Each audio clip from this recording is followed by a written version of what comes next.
આજે મેં Facebook open કર્યું એટલા માટે થોડી વાર લાગી. જે આપણા हाँ કોટી કોટી દંડવત પ્રણામ. આપ પરમ आशीर्वाद स्मिताबेन કુમારજી મહારાજ મોટા મંદિર મુંબઈ ખાતે બિરાજો છો. આપ શ્રી વૈષ્ણવ માટે પુષ્ટિ માર્ગીય ચેતના જગાડવા માટે અનેક પ્રવૃત્તિઓ સંકળાયેલા છો. આપ શ્રી દર શનિવાર કોન્ફરન્સ લાઈનમાં કોલ દ્વારા પુષ્ટિ માર્ગના ગ્રંથો પરિચય વૈષ્ણવોને આપી રહ્યા છો. આપ શ્રી આ યુટ્યુબ ચેનલમાં દ્વારા હવેલી કીર્તન અને શિક્ષણ આપો છો. આપ શ્રી અઠવાડિયામાં 2 વાર હવેલી સંગીત તથા પુષ્ટિ માર્ગના ગ્રંથોનું શિક્ષણ આપી રહ્યા છો. આપનો અને વૈષ્ણવનો વધુ સમય લેતા આજના વચનામૃતનો કૃતાર્થ શિવલ્લભાદી સખી જય જય જય જય. ઓ ભાગ્ય, અમે તો વ્રજના દર્શન કરીશું. આશા આતુરતાથી રાહ જુએ છે ક્યારે અમે આવીએ, ખુલે તો. ચોક્કસ આવી જાઓ વ્રજમાં. રજ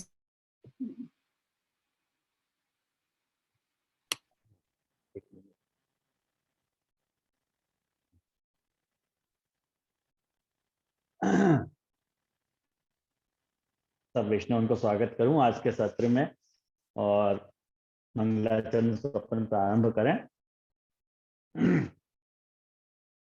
चिंता संतान हंतारो यत्पादाम्बुजरेण वः स्वीयानान्तान्निजाचार्यान् प्रणमामि मुहुर्मुहुः।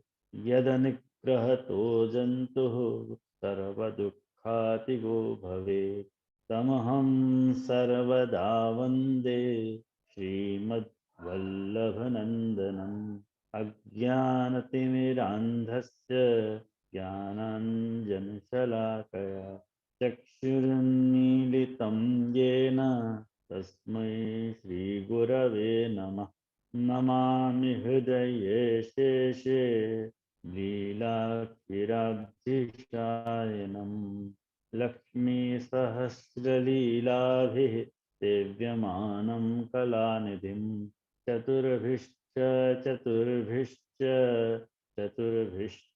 त्रिभिस्तथा षड्भिर्विराजते योऽसौ पंचधा हृदये मम। आचार्य वाचक प्रणमामि। भाष्य निबंध सुबोधिनी स्थायित राष्ट्रयास्ता मत्स्वांतागत्य कृपावृतास्ता मदीय वाचाम चयन्तोलंकृति।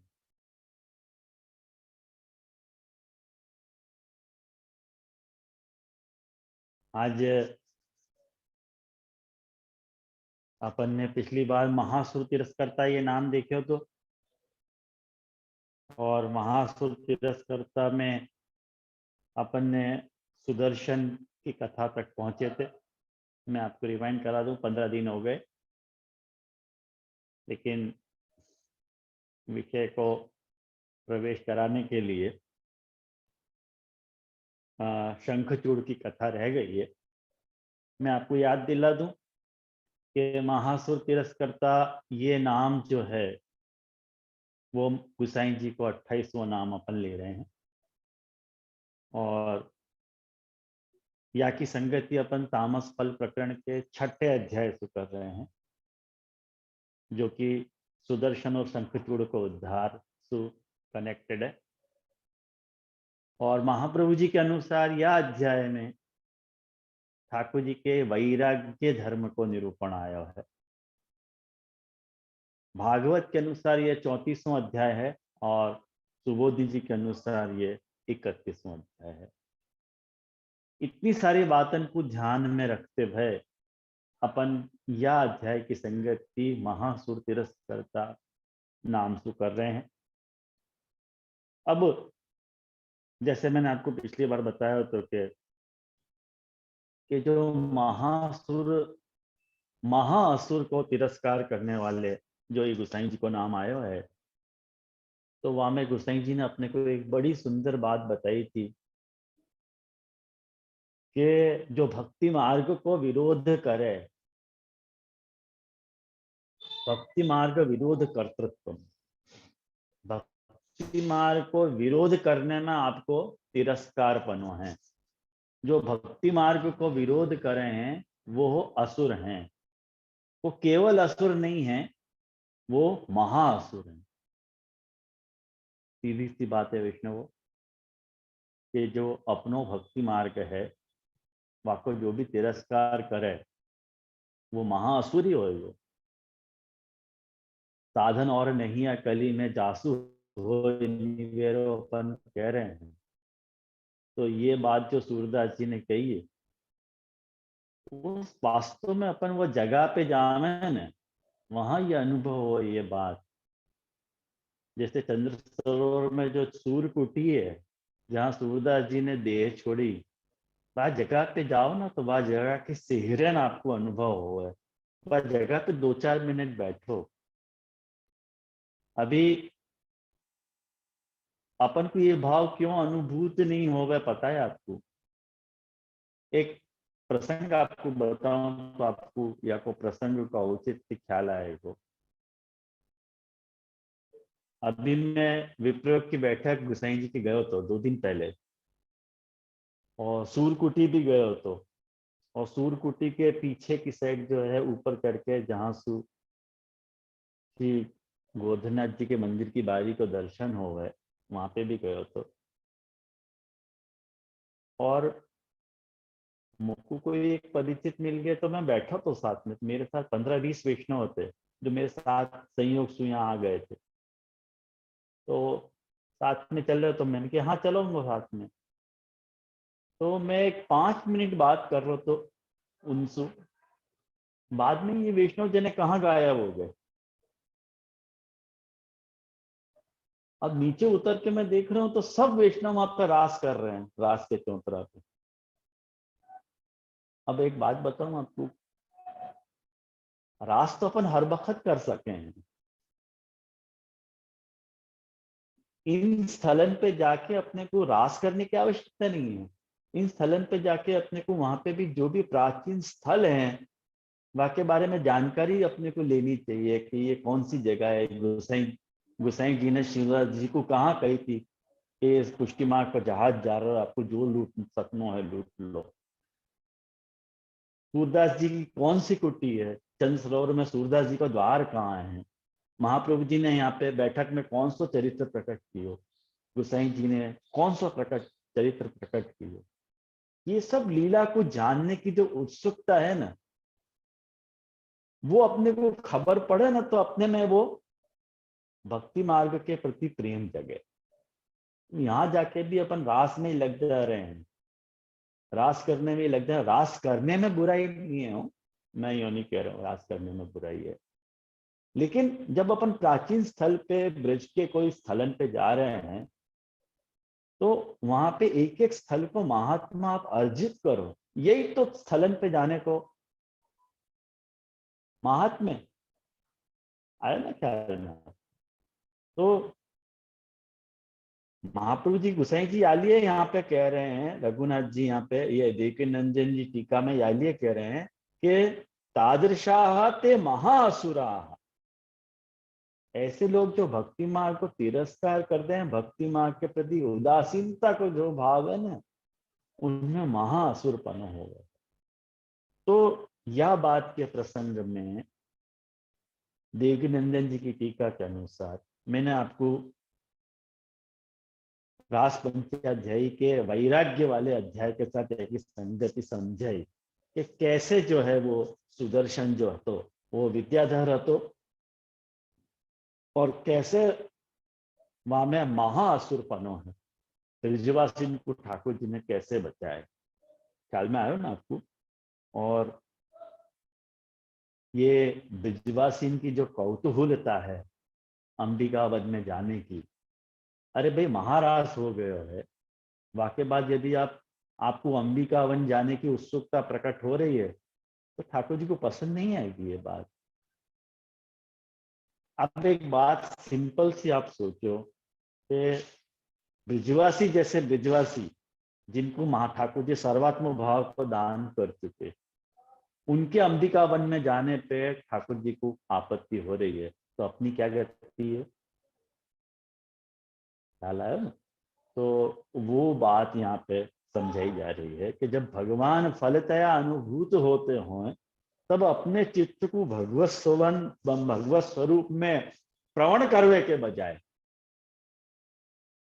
अपन कौतुकवश भी यदि अन्य कर्म में परायण हो रहे हैं तो एक बात समझो, ये जो है फलानुभूति में विघ्नकारी बन जाए। ऐसी ही बात श्री गोसाई जी भी प्रकट कर रहे हैं, वो मैं आपको समझाऊंगा।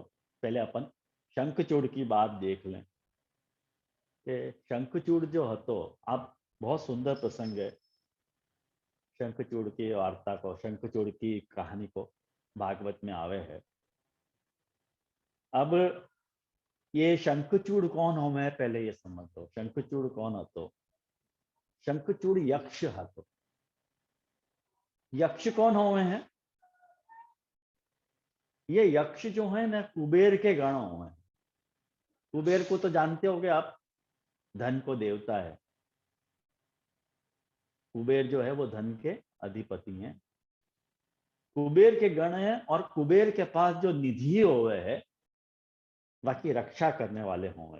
एक प्रकार की ये देव योनि है यक्ष भी। और कुबेर के जो सेवक हुए हैं वो ये यक्ष हुए हैं। अब ये आकाश में विचरण कर रहे थे। ये कुबेर जो है पौराणिक पात्र हैं और धन के स्वामी हैं, यक्षन के राजा हैं और उत्तर दिशा के दिक्पाल हैं। ये बात आप समझ लो, ये सारी बातें यक्ष के निरूपण में हैं।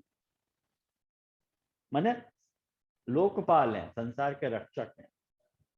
ये सब बात आवश्यक नहीं है कहना, लेकिन क्या है कि ये प्रसंग चलो तो मैं आपको वो भी बता दूं आपको कि अपने मन में, कारण कि मैंने जब पढ़ो तो मुझको जरा उत्सुकता रहती थी कि भाई ये यक्ष कौन है, विद्याधर कौन है। अपन खाली नाम पढ़े, इनके निरूपण नहीं जाने।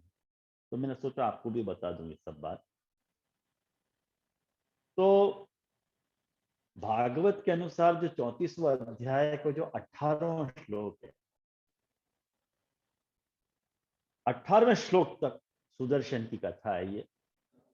और वाके बाद 19वें अध्याय में 19वें अध्याय में शंखचूड़ की कथा आ रही है। अब 18 श्लोक तक को जो सार हतो वो देखो गोसाई जी महाप्रभु जी बहुत सुंदर बतावे हैं। अगर आप लोग नोट्स के रूप में या कोई लिखना चाह रहे हो तो जरूर लिखो कि ये जब ठाकुर जी ने, ये जब सुदर्शन ठाकुर जी को मारवे के लिए आयो, नंदराय जी को खा जाने के लिए आयो, अजगर हतो, अजगर के रूप में, तब बड़ी बड़ी लुकाठी हती जामे लकड़ी के वहां में आग जलावे है ना अपन, मशाल जाको अपन कहें, वाको लुकाठी कहें। वासु भी अजगर भाग्यो नहीं और ठाकुर जी के खाली चरण मात्र रख देने से अजगर भाग गया। तो ये जो वैभव ठाकुर जी को ब्रिजवासियन ने देखो, महाप्रभु जी यो कहे हैं सुबोधनी जी में कि वैभव को देख के ब्रिजवासियन के चित्त में अचंभो आयो। अचंभो समझो ना, आश्चर्य, आश्चर्य भयो, अरे ये कैसे। वो जानते थे लेकिन प्रभु को अलौकिक सामर्थ्य प्रकट भयो। ये बात पहली महाप्रभु जी कह रहे हैं यहाँ विषय में। अपन समझें कि ये साधन साध्य है, तो ये साधन साध्य नहीं है, तो ये कार्य प्रमेय रूप वैभव है ठाकुर जी को। ये भी बात महाप्रभु जी कह रहे हैं। क्यों साधन साध्य नहीं है? तो एक बात शांति से समझो कि यदि ये प्रमेय रूप वैभव नहीं है तो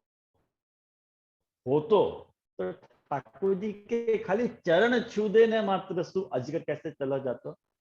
नहीं जा सकते। तो आयो ना ख्याल में, इतने बड़े कार्य को कैसे सिद्ध कर पाते।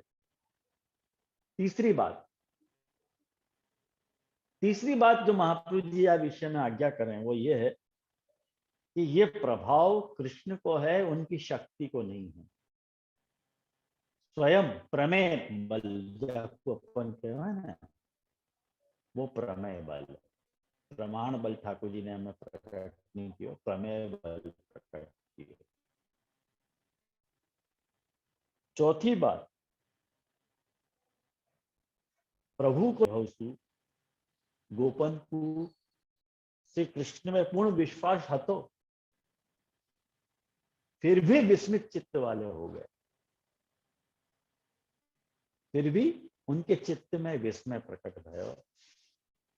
ये सब बात या बात को प्रकट करे है कि ठाकुर जी ने अपनो प्रमेय बल यहाँ प्रकट किया है। और जब तक प्रमेय बल प्रकट नहीं हो गए न वैष्णव, तब तक असुर को तिरस्कार संभव नहीं है। यदि असुर को तिरस्कार करना है तो प्रमेय बल ही प्रकट करना पड़ेगा। आइए आप लोगों को ध्यान है ये बात, वाकई बात। शंखचूड़ वाले अध्याय में, अरे शंखचूड़ की कथा में, शंखचूड़ की कथा में बहुत सुंदर आवे है कथा कि ठाकुर जी और बलदेव जी आपस में रास, बलदेव जी मिलकर रास कर रहे हैं और शंखचूड़ नाम को जो असुर है वो जो है वो गोपियन को उठा के ले जा रहे हो, और उठा के जब ले जा रहे हो है तब सारे गोपीजन जो है हाय हाय हाय हाय कह के चिल्ला रहे हैं और उनके पीछे पड़ रहे हैं।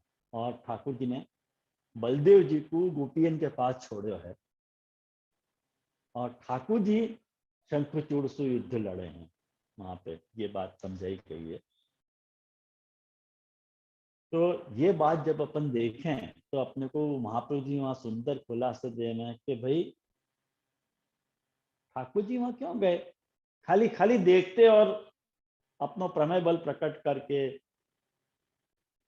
उद्धार कर सकते थे शंखचूड़ को। ठाकुर जी खुद क्यों भागे, अपन को पता ही नहीं चला कि ठाकुर जी खुद क्यों भागे, शंखचूड़ को उद्धार करने के लिए शंखचूड़ के पीछे पीछे क्यों भागे। ठाकुर जी के लिए भागना जरूरी नहीं है ना, खाली दृष्टि से भी तो कर सकते थे। लेकिन महाप्रभु जी वहां पे ये बात कहना कि ठाकुर जी या लिए भगे, ये शंखचूड़ के माथा में एक मणि है, वो मणि लेनी थी। और यदि वस्तु दृष्टि से यदि वह को संहार कर देते ठाकुर जी, तो यक्ष के सेवक वह शंखचूड़ को उठा के ले जाते और मणि भी चली जाती। मणि को गलत उपयोग यक्ष कर रहे थे, वो मणि लानी थी, यानी ठाकुर जी स्वयं पधारे और वास्तु मणि छीनी, और मणि छीन के उनने बलदेव जी के हाथ में दी। या को इतना सुंदर अर्थ महाप्रभु जी ने किया कि प्रमेय जो है वो प्रमाण के पास यदि चलो जाए तो वो सुरक्षित रहे। प्रमाण कौन, बलदेव जी, प्रमेय कौन, ठाकुर जी। तो प्रमाण यदि प्रमेय यदि प्रमाणानुसारी हो गए तो बात स्फुट हो जाए, प्रमाण से यदि कुछ भी बात विपरीत हो जाए तो फिर तालमेल नहीं बैठे। ये बहुत सुंदर बात यहाँ पे बताई है महाप्रभु जी ने वहां पे सुबोधनी जी में। तो आप लोगों को अवसर हो तो जरूर पढ़िए उन सब बातों को। तो ये महासुर तिरस्कर्तापन है गोसाई जी को। ये तो सुदर्शन और शंखचूड़ की कथा हो गई, या कि वार्ता सु महाप्रभु जी के गोसाई जी के चरित्र से कैसे संगति हुई थी महासुर तिरस्कर्ता की। बहुत सारी वार्ताएं हैं, लेकिन उनमें से मैं केवल आपके सामने दो वार्ताओं को डिस्कस करना चाह रहा हूँ जो महासुर तिरस्कर्ता वाले चरित्र को सार्थक कर रहे हैं। वो वार्ताएं हैं, पहली वार्ता जो है वो है एक अन्य मार्गीय को बेटा, शैवी शैव मार्गीय है, तो वार्ता में आवे है। वो कौन सी वार्ता है मेरे को याद नहीं है, वो आप ढूंढ लीजिए, वो तो इंडेक्स में मिल जाएगा आपको। लेकिन वो शैवी की वार्ता में ये बात आवे है कि शैवी जो हतो वो वाकू वाने कुछ अपराध सु वो शैव के यहाँ वाको जन्म भयो, स्वाद के लालच सु, ऐसा लिखा है वार्ता में कि स्वाद के लोभ लालच सु वाको शैव मार्ग में जन्म भयो। और या शैवी के यहाँ जो बच्चा जन्म भयो वो पुष्टि मार्गी હતો, लेकिन कोई अपराध के कारण वहां शैव मार्ग में आको जन्म भयो। तब गर्भ में ही वाको अपने पूर्व जन्म की स्मृति હતી वह शैव मार्गी जीव को। अब वो आने पुष्टि मार्गी जीव ने ये सोचो कि अब मैं कहाँ के पढ़ो हूं, मेरे इतने अपराध पड़े कि मुझको शैव मार्ग के जन्म नहीं लो। वाने ये मन में सोच लियो कि जब मैं पैदा होऊंगा, गर्भ में वाने ये सोच लियो कि जब मैं पैदा होऊंगा तो कुछ नहीं बोलूं। जब आपको जन्म भयो तो वो बोलतो नहीं, कुछ भी नहीं बोलतो। अब वाके जो पिता हते, शैवी माता पिता जो हते, वो सोचते कि मेरा बच्चा गूंगो है। गूंगो नहीं हतो, लेकिन वो बोलते नहीं हते और सुनते भी नहीं हते।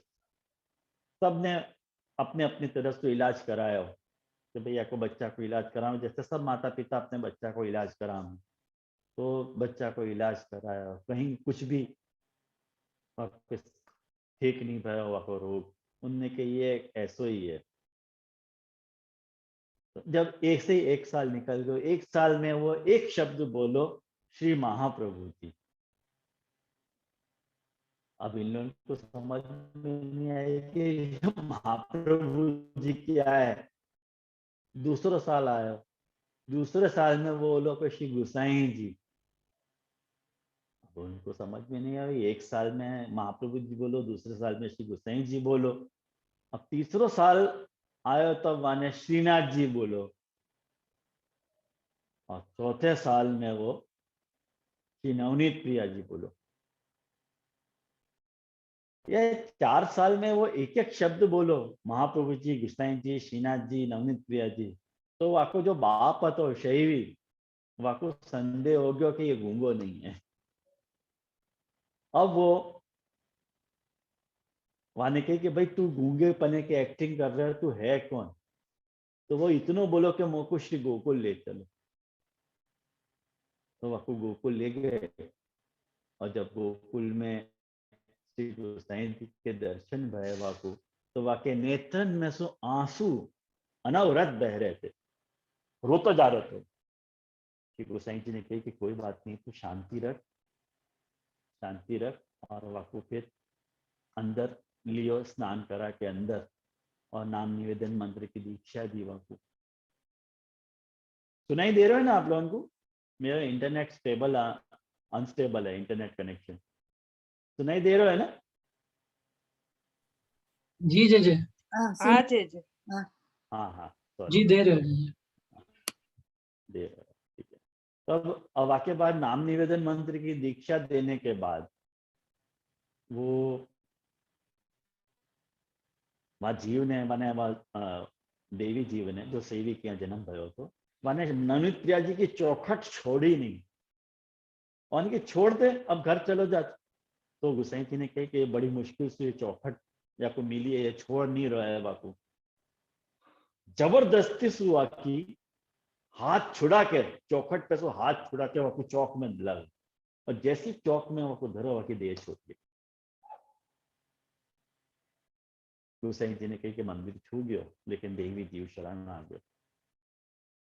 तो ये देखो भक्ति मार्ग को पुनः प्राप्त कर, मैंने शैव मार्ग जो है, ये मैंने आपको शुरुआत में नहीं अर्थ बताया कि महासुर तिरस्कर्ता गुसाई जी को नाम है। तो महाअसुरपनो, असुरपने को तिरस्कार काय में योजित भयो है। भक्ति मार्ग के जो विरोधी मार्ग हैं उनको छुड़ा के स्वमार्ग में उनको जोड़ना, ये महासुर तिरस्कर्तापन है। तो गुसाई जी ने काम किया कि नहीं, या शैव की वार्ता में ये बात पता चले। एक दूसरी और वार्ता है वैष्णव, ऐसे तो बहुत सारी वार्ताएं हैं, आपको मिल जाएंगी, लेकिन मैं दो को हाईलाइट करना चाह रहा हूँ। एक अन्य मार्गी और હતો जाकू जाने गुसाई जी की परीक्षा ली। वो अन्य मार्गी महाप्रभु गुसाई जी के सारे सेवक मिलके श्री गुसाई जी को महात्म्य वर्णन कर रहे थे, यशोगान कर रहे थे। तो उनके आज के कलियुग में जो है वो श्री गुसाई जी जो है पूर्ण पुरुषोत्तम प्रकट हुए हैं। तो वो अन्य मार्गी ने सुन ली, यानी कि मैंने अपने जीवन में बहुत सारे पाप करे हैं, गुसाई जी मेरा पाप छुड़ावे तो मैं जानू कि गुसाई जी ईश्वर है। तो उन्होंने कहा कि चलो तो को गुसाई जी से मिला देंगे। तो गुसाई जी से मिलाया वाकू, और गुसाई जी ने वाकू खाली नाम सुनायो, नाम सुनाया, और नाम सुनाने के बाद अधरामत की पातल भरी वाकू। और गुसाई जी को अधरामत लेने के साथ ही वहां ने ये सोचा कि अब मैं टेस्ट करूं कि गुसाई जी जो है पूर्ण पुरुषोत्तम हैं कि नहीं है। तो सीधो वो स्मशान गयो, और मुर्दा की जो आंच थी वाके ऊपर दाल बाटी सेक के खातो हो, ऐसो अघोरी काम माने कियो, मुर्दा के ऊपर आंच सेक के। अब आने के देखें गुसाई जी मेरो कैसे उद्धार कर। एक वही समय की कथा है कि एक राजा तो जाको कोढ़ हो गयो तो, और वो राजा को कोढ़ कोई कारण से निवृत्त नहीं हो रहे हो। तो बहुत इलाज करा है, सबने कही कि तीर्थ करो, तीर्थाटन करो। तो राजा तीर्थाटन करने निकलो। तो तीर्थाटन करते करते वो श्री गोकुल पहुंचे, और श्री गोकुल में श्री गुसाई जिसु की मुलाकात थी। और गुसाई जिसु ने अपना बात रखी कि मैं याद रसू मेरा कोढ़ कैसे निवृत्त होगा। तो गुसाई जी ने कहा कि तेरा कोढ़ निवृत्त हो जाएगा। कि कैसे, कि एक उपाय है। कि क्या उपाय है? तो क्या कि मेरा एक सेवक है यहाँ पे जो स्मशान में बैठो है, वो बाकी तो जूठन खाएगा ना तो तेरा कोढ़ मिट जाएगा। वो तो को देगा नहीं जूठन, लेकिन जबरदस्ती तू जूठन ले लीजो बाकी। ठीक है, राजा ने कही। और वो स्मशान गयो, और वहां अन्य मारी अप्पा की जूठन मांगी, वहां ने दी नहीं, तो उन्हें जबरदस्ती से खा ली। और जबरदस्ती से जब खा ली तो वह को सुंदर दिव्य नूतन शरीर हो गया जूठन खाते। तो वह वैष्णव ने राजा से पूछी कि भाई तुमको यहाँ पे कौन ने भेजो है, तुमने कैसे आए यहाँ? कि मुझको श्री गोसाई जी ने भेजो है और तुम्हारी जूठन खाने के लिए कही। तो वाकू बहुत पश्चाताप भयो कि गोसाई जी मेरी अभी भी याद करे हैं। तो भक्ति मार्ग में जाकर अंगीकार है, वाको गोसाई जी छोड़े नहीं है, ऐसे दैवी जीव है। तब वो गोसाई जी के पास रोतो रोतो गयो, और गोसाई जी की चरणारविंद में पड़ो कि मुझसे बहुत बड़ा अपराध भयो, कृपानाथ मुझको मेरा उद्धार करो, मुझको ब्रह्म संबंध की दीक्षा। तो गोसाई जी ने आपको ब्रह्म संबंध की दीक्षा दी, स्वरूप सेवा माथे पधराई, और वाको नाम धरो वैष्णव दास। तो ये देखो, ये दो वार्ताएं ऐसी हैं कि जो गोसाई जी के महासुर तिरस्कर्ता वाले नाम को सार्थक करे हैं। कि गोसाई जी को पता चले है सामने कि गोसाई जी कैसे अपनो असुर तिरस्कृत तिरस्कारपनो प्रकट करते थे। ये कुल मिला के अपन ने ये महासुर तिरस्कर्ता वाला नाम देखो। मैंने आपको या की भागवत संगति भी समझाई, और या की वार्ता संगति भी मैंने आपको समझाई। तो अब जाके आज जो है, आज अपन गोसाई जी को 29वां नाम श्री कृष्ण भक्ति प्रवर्तक ये ले रहे हैं। और ये तामस फल प्रकरण को अंतिम अध्याय युगल गीत से कनेक्टेड है। या मैं युगल गीत को या नाम से मैं कनेक्ट करना चाह रहा हूँ, जोड़ना चाह रहा हूँ, जो भागवत के अनुसार 35वां अध्याय है, और सुबोधनी जी के अनुसार ये 32वां अध्याय है। युगल गीत से कौन परिचित नहीं है? ऐसो कोई भाग्यहीन होएगा जो युगल गीत से परिचित नहीं होएगा। लेकिन युगल गीत तो मैं यह नाम को योजित करना चाह रहा हूँ, श्री कृष्ण भक्ति प्रवर्तक। श्री कृष्ण भक्ति को प्रवर्तन करने वाले, ये नाम को अर्थ है। महाप्रभु जी के अनुसार तामस फल प्रकरण के 7वें अध्याय में महाप्रभु जी यहाँ ठाकुर जी को ज्ञान धर्म देख रहे हैं। महासुर तिरस्कर्ता वाले नाम में महाप्रभु जी ने वैराग्य ढूंढ रहे तो या नाम में महाप्रभु जी व्युत्क्रम करके ज्ञान वैराग्य होना चाहिए, वैराग्य ज्ञान ले रहे हैं। पहले में वैराग्य लियो और यहाँ में ज्ञान लियो, तो युगल गीत ज्ञान लीला ले रहे हैं। और ये तामस फल प्रकरण को 7वां अध्याय, ये तो आप पहले ही जानो हो, लेकिन सबसे पहले देवकी नंदन जी क्या आज्ञा कर रहे हैं ये अपन टीका में देखना। पहले देवकी नंदन जी ने क्या आज्ञा करी है, देखो देवकी नंदन जी आज्ञा करें ये गोसाई जी क्या कर, या के पहले को जो नाम आयो भक्त रक्षक दक्ष, अपन ने याकू विक्रम कियो है, अपन ने महास्तु तिरस्कर्ता लियो है। वास्तव में कृष्ण भक्ति प्रवर्तक के पहले जो नाम आयो है वो है भक्त रक्षक दक्ष। आप टीका में देख लोगे, लेकिन अपन ने सुविधा के अनुसार याकू नाम में मैंने विक्रम कियो, ये मेरी अनधिकार चेष्टा है, या मैं देवकी नंदन जी को कोई अपराध नहीं है, मैंने जरा अनधिकार चेष्टा करी है भागवत संगति के हिसाब से। तो देवकी नंदन जी या के पहले को जो नाम है भक्त रक्षक दक्ष, वहां से उठाते भय या विषय को आज्ञा करे हैं कि यदि गोसाई जी भक्त की रक्षा में दक्ष हैं तो क्या करें हैं,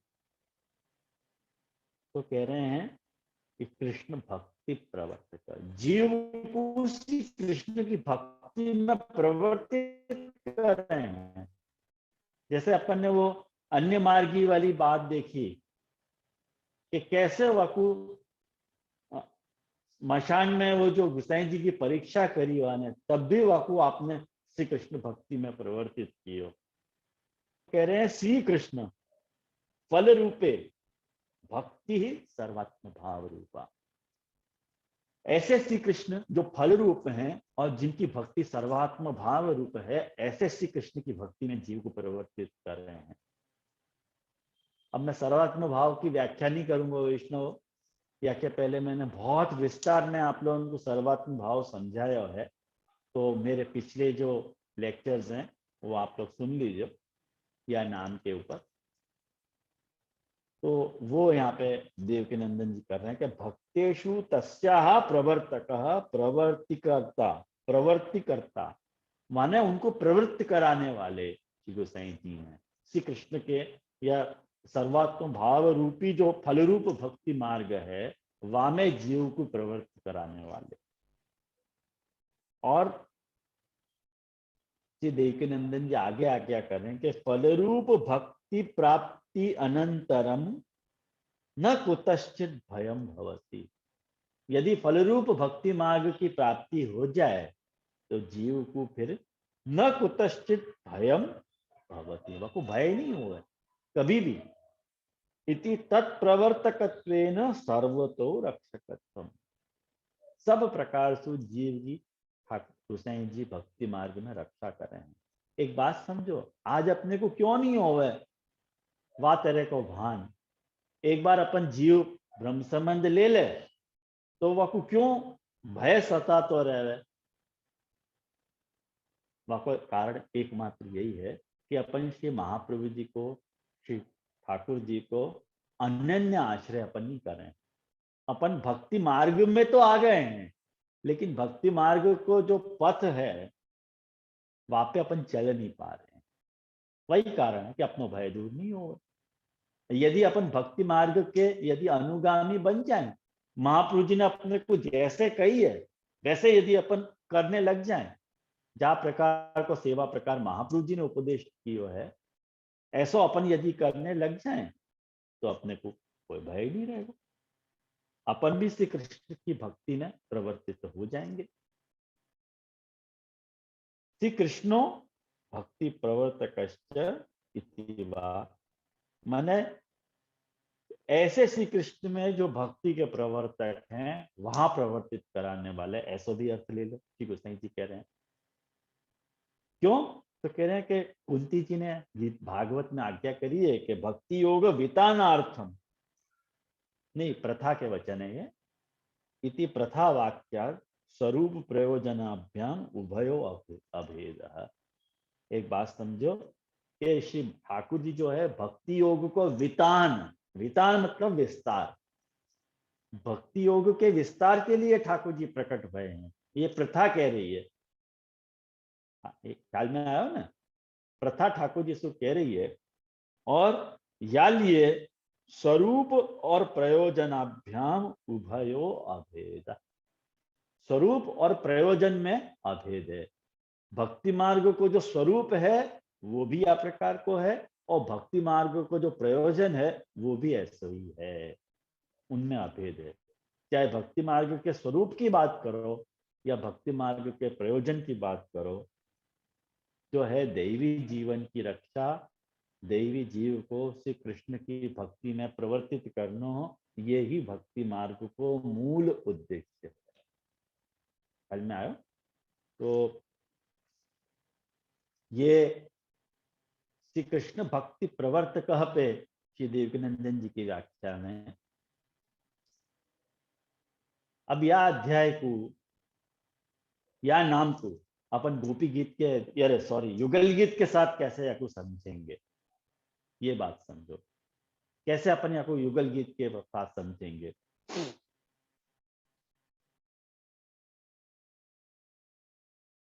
तो युगल गीत के साथ समझने के लिए आपको 6-7 पॉइंट आपको ध्यान में रखने पड़ेंगे। वो आप लिखना चाहो तो लिख लो कि सबसे पहले आप ये बात समझो। वैसे मैंने मेरा जो YouTube चैनल है वहां में मैंने युगल गीत भी समझाया है, युगल गीत को गा के मैंने अपलोड किया है। यदि आप लोग मेरे चैनल में आप देखोगे तो मैंने गावे के पहले पूरा YouTube में आपको समझाया है, अन्वय और पदच्छेद के साथ पूरा युगल गीत समझाया है। थोड़ी वहां से भी आपको मदद मिल जाएगी। लेकिन आज वहां में मैंने सुबोधनी जी को अंश नहीं डालो हो, तो केवल अन्वय पदच्छेद और भावार्थ वहां पे अपलोड किए। तो आज मैं आपको सुबोधनी जी को आशय भी थोड़ा समझाना चाह रहा हूँ। युगल गीत जैसे नाम से ही आपको पता चल रहा है, युगल मतलब दो, है ना, दो। युगल गीत में कुल 26 अध्याय, 26 श्लोक हैं। 26 श्लोक के मतलब कुल मिला के 12 युगल है।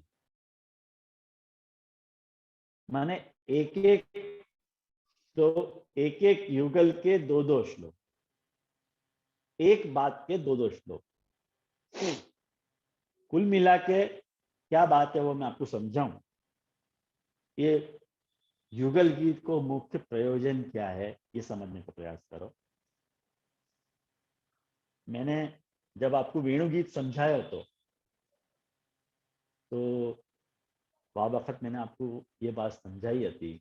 अब कोई को याद होए कि नहीं याद होए, याद होए तो मेरे बड़े भाग्य हैं, लेकिन नहीं याद होए तो मैंने आपको ये बात बताई थी कि भगवत जो अनुभूति है, भगवान को जो अनुभव है वो 2 तरह से हो सके, एक बाह्य और एक आंतर।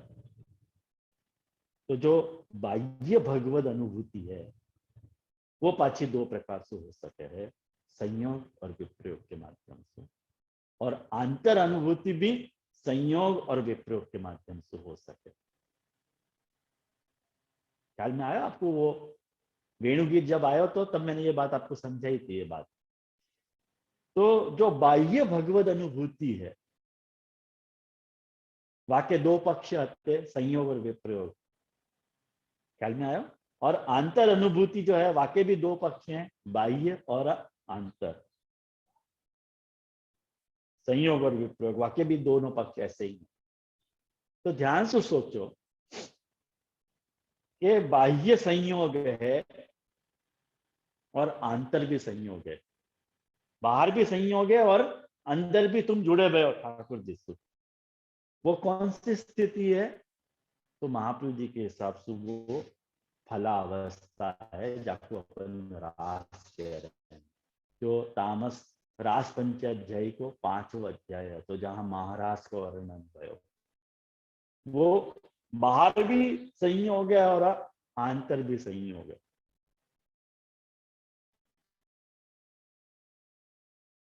अब बाहर तो सही हो गए लेकिन अंदर विप्रय हो गए, तो वो साधना अवस्था है। वो साधना अवस्था है जहां मैंने आपको वो वाला अध्याय समझाया, तो मैवम विभो अर्हति भगवान गदितुम नृशंसम सर्व संतज्य सर्व विषयान् तव पाद मूलम प्राप्ता भक्ता भजस्त दुर्वग्रह मा त्यजा स्नान। ये वाली बात मैंने आपको समझाई थी। ये साधना अवस्था है, कारण कि अंदर विप्रयोग है ना। जब अंदर विप्रयोग हो गए ना, तो वो साधना अवस्था है। भले बाहर सही हो गए लेकिन अंदर विप्रयोग है, तो वो साधना अवस्था है। अब एक बात समझो, अंदर विप्रयोग है और बाहर भी विप्रयोग है ना। अंदर विप्रयोग है और बाहर भी विप्रयोग है, तो वो कौन सी स्थिति है? वो है गोपी गीत की और भ्रमर गीत की स्थिति। गोपी गीत की और भ्रमर गीत की स्थिति में बाहर भी विप्रयोग है और आंतर भी विप्रयोग है। ये वो भी साधना अवस्था है, कहीं के अंदर विप्रयोग है। अब एक बात चौथी समझो कि जब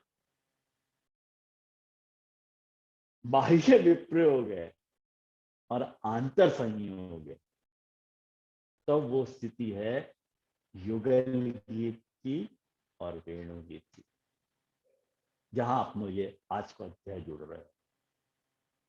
क्या है वहां में? अंदर संयोग है और बाहर विप्रयोग।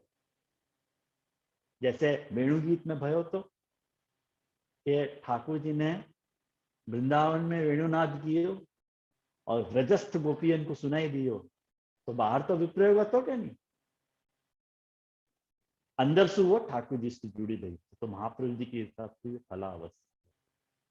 ऐसे ही सेम ऐसी ही परिस्थिति है कि बाहर विप्रयोग है लेकिन अंदर से वो जुड़ी भई है, वो युगल गीत है। अब युगल गीत में और वेणु गीत में अंतर क्या है, यह बात को समझना चाहिए अपन को। अब अपन क्या स्टेज पे आए, कारण कि दोनों ही वेणु के गीत है। आप ध्यान से देखोगे ना, तो दोनों ही वेणु को वर्णन करने वाले गीत हैं। अंतर क्या है? यह अध्याय को प्रारंभ करते भय सबसे पहले महाप्रभु जी कुछ बातें अपने को समझा है, वो अपने को नोट डाउन कर लेनी चाहिए, तो अपने को युगल गीत समझ में आएगा। कौन सी बातें हैं वो? सबसे पहली बात लिखो कि गोपी जनन के अंतःकरण में, गोपी जनन के अंतःकरण में भगवान हरि ने अपनो जो स्वानंद है वो पूरी की। अंत संयोग है ना, ध्यान रखियो, अंत संयोग है ना, अपनो आनंद उनके हृदय में पूरित किए। यासु अपूर्णानंद है ठाकुर जी। ख्याल आया? दूसरी बात, गोपी जनन के अंतःकरण में जो प्रविष्ट भगवान है, ध्यान से सुनिए, ये बात बहुत इंपॉर्टेंट बात है जो युगल गीत से अपने को कनेक्ट करे है कि गोपी जनन के अंतःकरण में जो प्रविष्ट भगवान है, वह प्रविष्ट भगवान को जब मुखसु गुणगान के द्वारा बाहर निकाल के और फिर गुणगान के माने श्रवण करके, गुणगान के द्वारा जो अपन श्रवण कर रहे हैं वह श्रवण करके कर्ण के द्वारा फिर से जब अपन हृदय में प्रवेश करवा रहे हैं ना, तब तो वो सम्यक स्थिर हो गए। ये प्रक्रिया है। हम बोलो, कोई की आवाज आ रही है?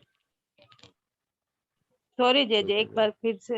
हेलो, हाँ हाँ जेजे, मैंने म्यूट कर दो जे। जे एक बार जरा फिर से बोलो ना, थोड़ा रह गया मेरा। कौन है ये? पारुल पारुल जे। अच्छा, पारुल बहन, अच्छा अच्छा, अरे हाँ। हाँ फेसबुक में देख लेना। अच्छा देख, कोई नहीं, बात नहीं, मैं मैं अभी समझा गया। लास्ट लाइन ही लिखा। हाँ जे थोड़ा ही लिखना रह गया पूरा है। लिखना। हाँ हाँ देखो, ध्यान से समझो।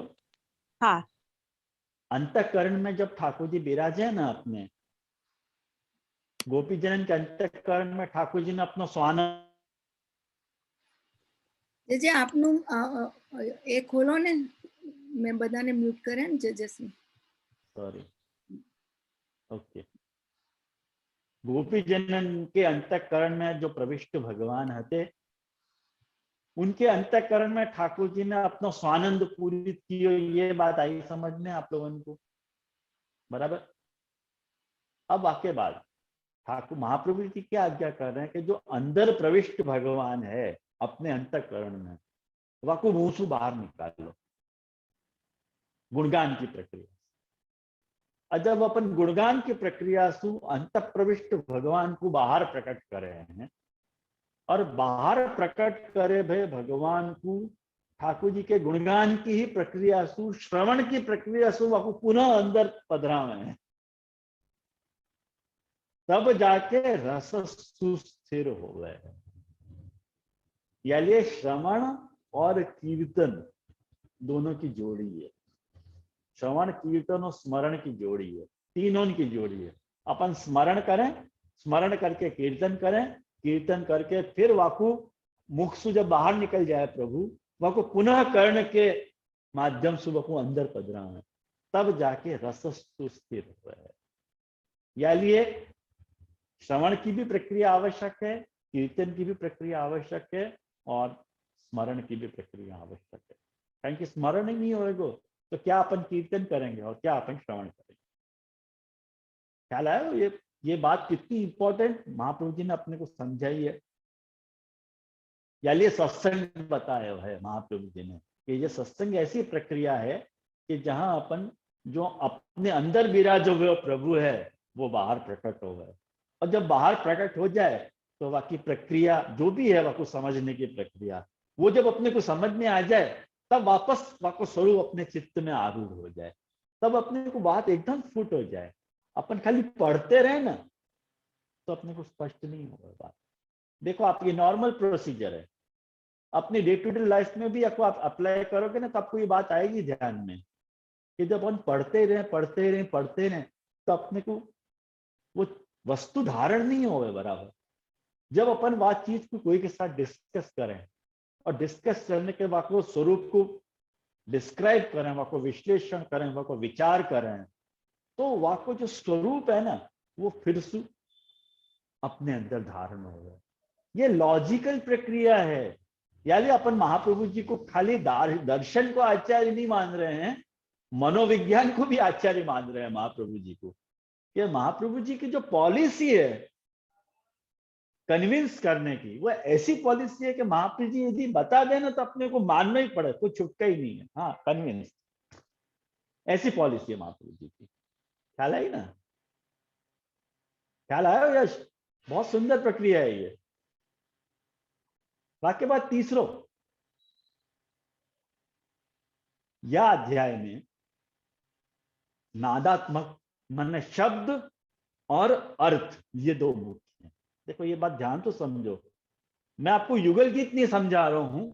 युगल गीत के पीछे जो महाप्रभु जी को जो फोर्स है वो आपको समझाना चाह रहा हूँ। युगल गीत तो आप बहुत लोगों से सुन लोगे, लेकिन ये जो महाप्रभु जी ने आपको विषय को जो प्रस्तुतिकरण किया है ना, वो एक बार अपन समझ लें तो युगल गीत समझना बहुत आसान हो जाए। अब शब्द और अर्थ की बात है, ये बात ध्यान से आप लोग समझो। शब्द और अर्थ, शब्द क्या है? नाद। जैसे एक बात समझो कि कोई भी शब्द को यदि आपको अर्थ नहीं मालूम है तो वो शब्द बेकार है ना। जैसे मैं आपको कोई भी ऐसा शब्द बोलूं जो एम्बिग्यूअस है, जिसको आपको अर्थ नहीं पता है, तो आपको आनंद आएगा? ऐसे कुछ बोल दिया मैंने, आपको समझ में आई? कुछ भी नहीं आई समझ में। शब्द और वाको अर्थ। शब्द क्या है? नाद। अपन को वही चीज में इंटरेस्ट आवे है कि जाको अर्थ अपने को पता रहे। जाको अर्थ अपने को पता नहीं रहे तो शब्द कितनी बार भी बोलो तो अपने पल्ले ही नहीं पड़े। जैसे कोई अदर जो लैंग्वेज में बात करते हो वो लैंग्वेज अपने को ख्याल नहीं है तो वो क्या बड़बड़ कर रहा है अपने को पता ही नहीं चले, सब बाउंसर जावे। ऐसे ही कहीं शब्द को और अर्थ को चोली दामन को साथ हो गए। एक बात समझो, है ना? शब्द को और अर्थ को चोली दामन को साथ है। बिना अर्थ को शब्द और बिना शब्द को अर्थ कोई मीनिंग नहीं। ऐसे ही शब्द क्या है? वेणु को नाद। और वह को अर्थ क्या है? नाद में जो वर्णित भगवत स्वरूप है वो शब्द को अर्थ है। गोपी जी ने क्या कहना चाह रही हैं? वेणु के अर्थ से जो प्रतिपाद्य, वेणु के नाद से जो प्रतिपादित अर्थ है वो कौन है? स्वयं भगवान। वेणु कौन को वर्णन करना चाह रही है? भगवत स्वरूप को वर्णन करना चाह रही है। तो ये बात आपको समझ में आनी चाहिए। ये युगल गीत और वेणु गीत यहां अलग पड़ जाए। वेणु गीत में जो है ना वो केवल नाद को वर्णन है, अर्थ को वर्णन नहीं है। शब्द को वर्णन है, शब्द के अर्थ को वर्णन नहीं है, यानी वहां वेणु गीत है। लेकिन युगल गीत में युगल या अर्थ में आया है कि एक श्लोक में शब्द को वर्णन आया है और एक श्लोक में शब्द के अर्थ को वर्णन आया है। और अब आप वेणु युगल गीत बांचो, दो श्लोक, पहला श्लोक छोड़ दो, पहला श्लोक छोड़ दीजिए, बराबर? पहला श्लोक छोड़ दोगे और वाक्य बाद जो दूसरा श्लोक, दूसरा और तीसरा पहला युगल है, चौथा और पांचवा दूसरा युगल है, छठा और सातवां तीसरा युगल है। ऐसे 12 युगल ले लो तो श्लोक संख्या 25 तक पहुंच जाओगे। और जो 26वां है, पहला और 26वां श्लोक, ये 13 हो रहा है। ऐसे की संगति है। ये मतलब कोई मेरी उपज नहीं है, महाप्रभु जी ने समझाया, वो आपको खाली रिकनेक्ट कर रहा हूं, और कोई बात नहीं है। 13 युगल है, 12 एक्चुअली युगल 12 है, 13वां जो युगल है वो फलश्रुति है। एवं माने वो जो अंतिम श्लोक में जो है ना, रे मेरे हसुत तन मनस्का महोदया, ये जो लास्ट वाला श्लोक है वहां में ये बात आ रही है। तो एक बात समझो कि ये ठाकुर जी ने 12 एक बरस में ठाकुर जी जितनी भी लीलाएं करें ना, उन लीलान को ये ब्रज गोपिकाएं क्रम से वर्णन कर रही हैं। यानी आप देखोगे कि बरसात को भी वर्णन आ रहा है, शीतकाल को भी वर्णन आ रहा है, उष्णकाल को भी वर्णन आ रहा है। ये जैसे बरसात में ठाकुर जी जो हैं वो भाग के बरसा पड़ती हो और ठाकुर जी कैसे गिरी की कंदरा में जाके, वो कंदरा के नीचे जाके बैठ गए हैं और वो धारा पड़ती रही, वहां को देखे हैं। ऐसा टाइप को वर्णन आ रहा है। और उष्णकाल में कैसे सबके साथ बैठ के डांस भी कर रहे हैं और सब आनंद भी ले रहे हैं, सब बाल सखन के साथ। इन सब बातों की मजा है। लेकिन आपने ये भूमिका समझ रखी होगी ना युगल गीत की, तो अब आप वो युगल गीत के जो हिंदी अनुवाद है वो आप बांचोगे तो बहुत मजा आएगी आपको। महाप्रभु जी के ये बैकग्राउंड को ध्यान में रखियो कि पहले में शब्द को वर्णन है और दूसरे में अर्थ को। शब्द मतलब नाद, वेणु को नाद, और वह वेणुनाद से जो प्रतिपादित अर्थ है वो है भगवान। ख्याल में आयो? ये बतावे के लिए 2 श्लोक हैं। चौथी बात कि पहले श्लोक में गान को आरंभ है और अंतिम श्लोक में फल है। ये चौथी बात है। पांचवी बात कि ये तो मैंने आपको बता दिया, अब पॉइंट के रूप में मैंने लिखी है, यानी अब आपको बता रहा हूं कि पहले गोपी जनन को केवल जो है वेणुनाद अनुभव भयो હતો, यासून ने क्या गायो, अक्षणवताम फलमिदम न परम विधान, ऐसे गायो। परंतु यहां तो अब भगवत स्वरूप को भी अनुभव भयो है, या लिए इतनी विशिष्टता युगल गीत की रहेगी। और छठी बात महाप्रभु जी ये बता रहे हैं, नाद और स्वरूप, शब्द और अर्थ एक है। ये बतावे के लिए दो श्लोकन को एक समझो। श्लोक दो हैं, लेकिन बाकी दो श्लोक को एक समझो। यानी अपन गिनती 12 कर रहे हैं, 24 नहीं कर रहे हैं। जैसे अपन पति और पत्नी को एक माने के नहीं, दिखते भले दो हों लेकिन हैं एक ही, कारण कि दोनों एक दूसरे के लिए हैं। ऐसे ही शब्द और अर्थ, शब्द अर्थ के लिए है, अर्थ शब्द के लिए है।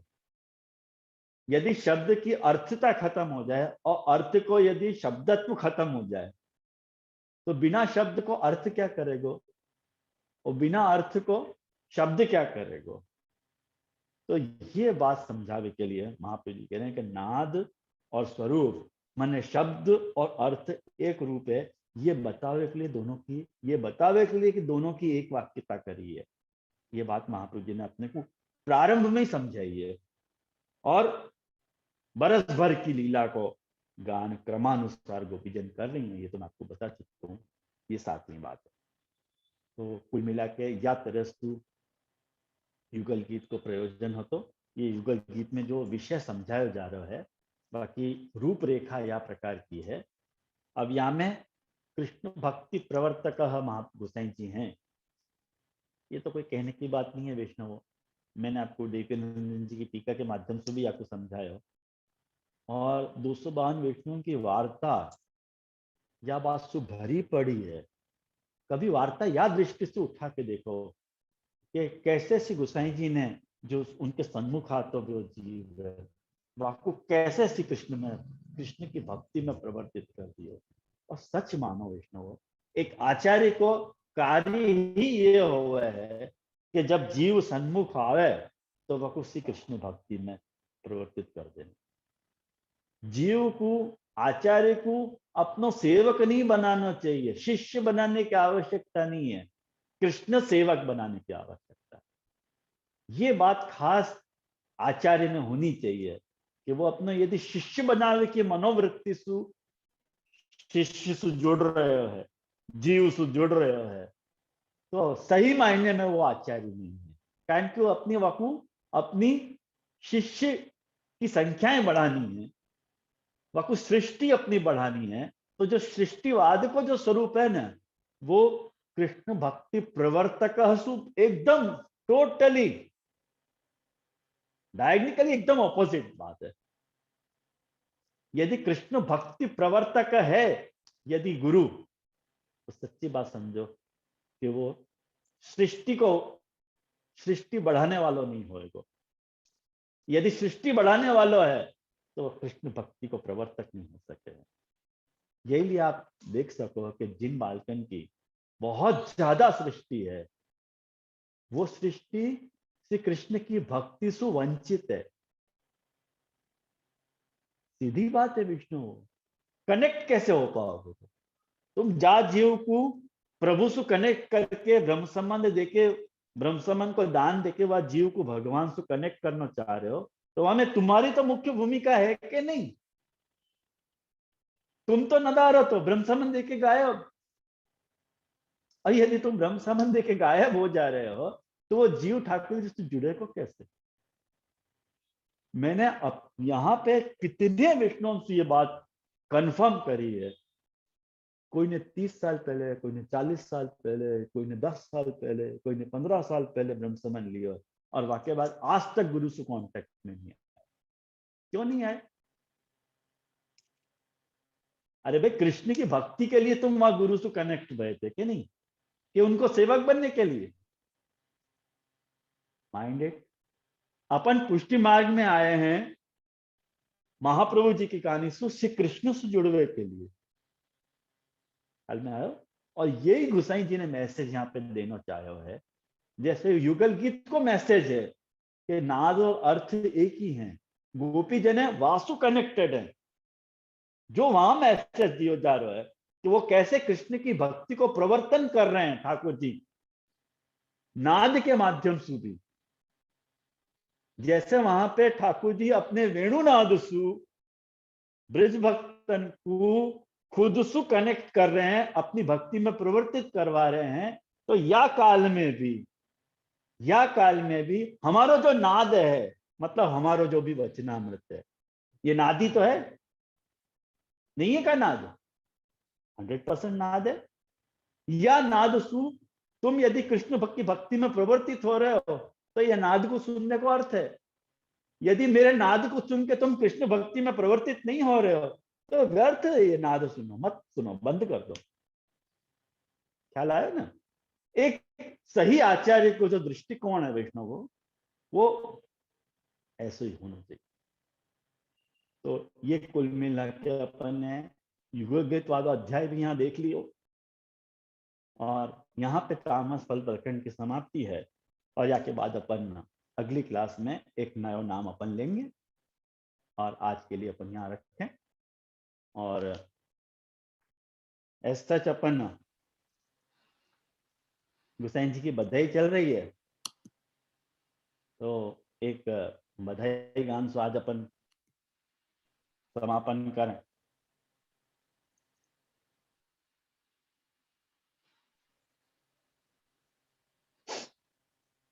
रागी मन में ताल धमार, अब मेरे पास ताल बजाने वाला कोई है नहीं, लेकिन आप लोग सुन लीजिए, क्या करें।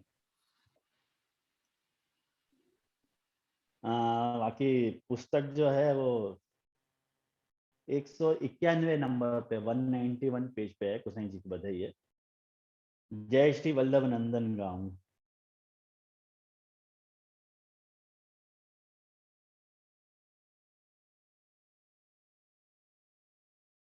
हाँ वही है।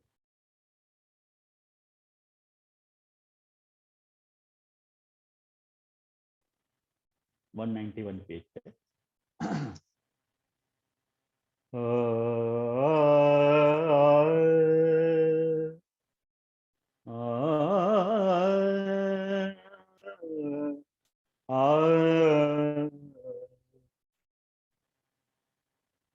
जय श्री वल्लभ नंदन गाऊं। जय श्री वल्लभ नंदन गाऊं। श्री गिरिधरण सकल सुख दाता गोविंद को शिर नाऊं। जय श्री वल्लभ नंदन गाऊं। श्री बालकृष्ण श्री बालकृष्ण बालक संग विहरत श्री गोकुल नाथ लड़ाऊं। श्री गोकुल नाथ लड़ाऊं। श्री रघुनाथ प्रताप विमल यश श्री रघुनाथ प्रताप विमल यश श्रवणान सदा सुनाऊं। जय श्री वल्लभ नंदन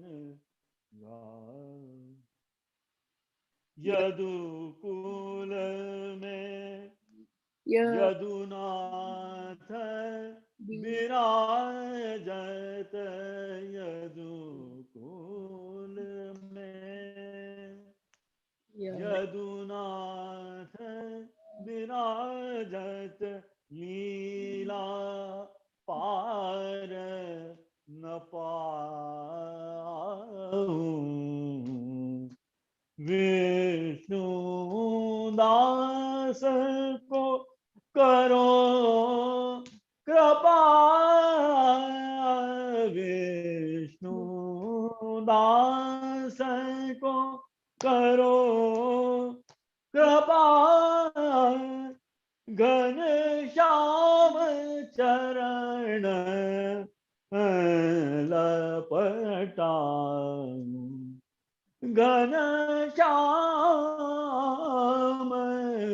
चरण लपटाऊं जय श्री वल्लभ नंदन गाऊं जय श्री वल्लभ नंदन गाऊं जय श्री जय श्री जय श्री वल्लभ नंदन गाऊं।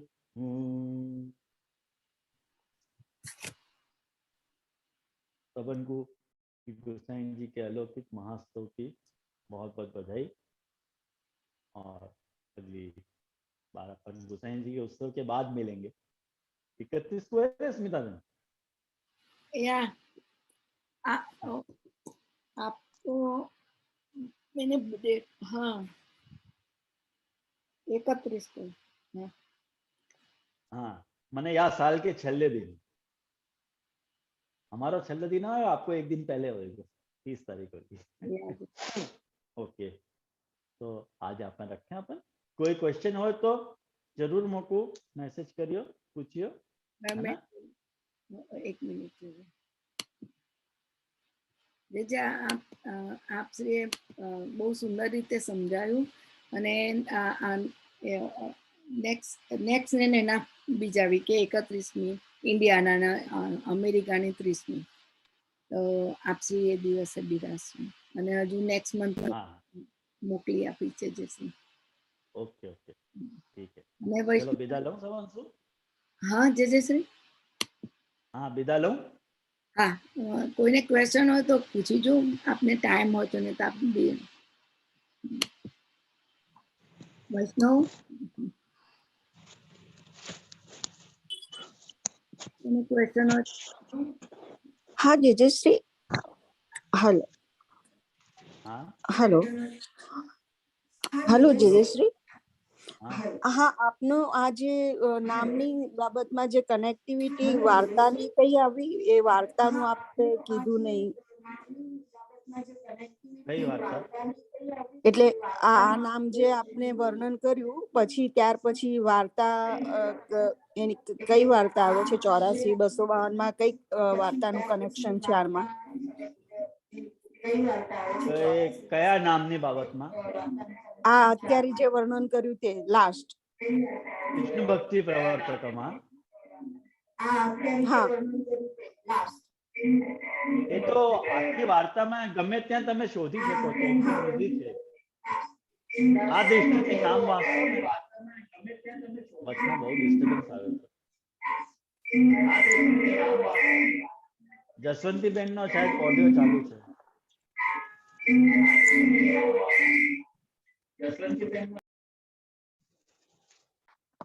दंडवत प्रणाम जे हाँ ऑडियो चालू છે તમારો પૂછું વચમાં તો જે મ્યુટ મેં બધાને હા. મ્યુટ કરી આપ ઓપન કરો તમે ચાલુ કરશો ને એટલે તમે વાર્તા આ દૃષ્ટિથી વાંચશો ને કે આમાં ભક્તિ માર્ગનો પ્રવર્તકત્વ કેવી રીતે છે આ દૃષ્ટિથી વાર્તા વાંચો કે કેવી રીતે મહાપ્રભુજી કઈ રીતે મહાપ્રભુજી ભક્તિ માર્ગથી વૈષ્ણવને કનેક્ટ કરી રહ્યા છે, પ્રવર્તિત કરી રહ્યા છે. મહાપ્રભુજીની જે શિફત છે ને, ગુસાઈજીની જે શિફત છે, એ શિફત આ જ વાતમાં રહેલી છે કે ગુસાઈજી બહુ સરળતાથી જીવને ભક્તિ માર્ગમાં પ્રવર્તિત કરી નાખે છે. એટલે એવી વાતો ગુસાઈજી કરે કે જીવ તરત જ પ્રવૃત્ત થઈ જાય. એ તો વાર્તા તમે વાંચશો તો ખ્યાલ આવશે. એમાં ચિત સ્વામીની વાર્તા છે, ચતુર્ભુજદાસજીની વાર્તા છે, ઘણી બધી વાર્તાઓ છે. આખી વાર્તા આ એંગલથી, આ નામથી, આ દૃષ્ટિકોણથી વાંચવાનો પ્રારંભ કરશો તો તમને સમજાશે. ખ્યાલમાં આવ્યું? હા, અતિ સુંદર. હા જી, ધન્યવાદ. પ્રણામ દેવશ્રી. વલ્લભાધીશ ઈશ કી જય. વલ્લભાધીશ જય જય. આપણા ચરણોમાં કોટી જય જય. કોટી કોટી દંડવત પ્રણામ.